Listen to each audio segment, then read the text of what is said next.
মাজান আয়েশা সিদ্দিকা রাদিয়াল্লাহু তাআলা মদিনা পাকের মধ্যে বসে আছেন, মহিলারা কিছু কথা বলছেন। প্লিজ প্লিজ ভাই, কথা বলে লাভ নাই, এই জায়গা চেঞ্জ করার কোনো সুযোগ নাই, বাস যে যেমন আছেন একদম করে বসে থাকেন। আচ্ছা, মহিলারা বসে বসে কথা বলছেন। আপনারা তো জানেন ইউসুফ নবীর সৌন্দর্যের ব্যাপারে, কত কত কত সৌন্দর্য।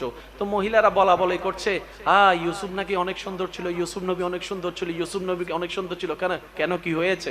বলে যে ইউসুফ নবীর সৌন্দর্য দেখে মিশরের নারীরা মুগ্ধ হয়ে আপেল লেবু কাটতে গিয়ে হাত কেটে ফেলছে, হাত কেটে যাচ্ছে ছুরিতে, খবরই নেই, রক্ত পড়ে খবরও নাই, ব্যথা নাই, খবরও নাই, কিচ্ছু নাই, কিচ্ছু নাই। কেমন সুন্দর ছিল ইউসুফ, কেমন সুন্দর ছিল ইউসুফ নবী, কেমন সুন্দর ছিল ইউসুফ নবী।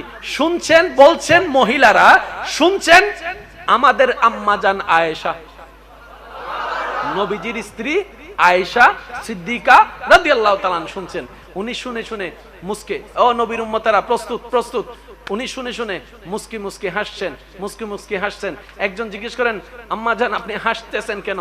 বলে যে তোমাদের কথা শুনে। বলে যে কেন, আমরা কি কোনো ভুল বললাম? বলে যে না না, তোমরা ভুল বলে নাই, সত্য বলেছো, কিন্তু সত্যের উপরও কিছু সময় সত্য থেকে যায়। শুনো শুনো আমি কি বলতে চাই। তোমরা প্রশংসা করছো ইউসুফ নবীর সৌন্দর্যের কথা, চেহারার কথা, রঙের কথা, কত সুন্দর ছিল। মুগ্ধ হয়ে মিশরের নারীরা আপেল কিংবা লেবু কাটতে গিয়ে হাত কেটে ফেলেছে, খবর নাই। আরে তাদের ভাগ্য ভালো, মিশরের নারীদের ভাগ্য ভালো, তারা ইউসুফকে দেখেছে, আমারটাকে দেখে নাই।